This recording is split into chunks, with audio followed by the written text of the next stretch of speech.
தொடக்கத்தில் இருந்ததும் தொடர்ந்து வழி நடத்துவதுமான இறைவார்த்தையில் நம்பிக்கை கொள்வோம், நமதாக்குவோம். இறை ஏவுதலால் எழுதப்பட்டு எல்லாருக்கும் நடவடிக்கும் இறைவார்த்தையில் நம்பிக்கை கொள்வோம், நமதாக்குவோம். உயிருள்ளதும் ஆற்றல் உள்ளதுமான இறைவார்த்தையில் நம்பிக்கை கொள்வோம், நமதாக்குவோம். பாதைக்கு ஒளியும் காலடிக்கு விளக்குமான இறைவார்த்தையில் நம்பிக்கை கொள்வோம், நமதாக்குவோம். அழியா வித்தும் ஆவியாரால் அருளப்பட்டதுமான இறைவார்த்தையில் நம்பிக்கை கொள்வோம், நமதாக்குவோம்.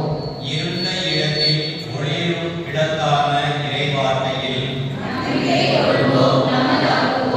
கற்பிப்பதற்கும் கண்டிப்பதற்கும் உதவுகின்ற இறைவார்த்தையில்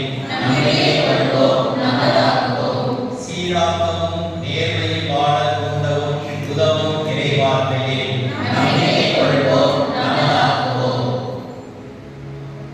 இறைவார்த்தையை அரியணை ஏற்றக்கூடிய பகுதி. இறைவார்த்தையானது பவனியாக ஏற்றி வரப்பட்டு அரியணை ஏற்றப்பட உள்ளது. இது நமக்கு ஆழமான ஒரு செய்தியை வெளிக்கொணரும் ஒரு அடையாள நிகழ்வாகும்.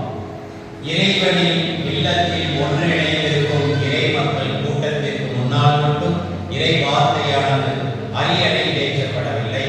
மாறாக நம்முடைய வாழ்வில் அனைத்திற்கும் மேலாக இந்த இறை வார்த்தையை முதலிடமாகவும் முக்கியத்துவம் பெறுகிறது என்பதை சுட்டிக்காட்டும் மறை அடையாளமாக பொருள் தருகிறது.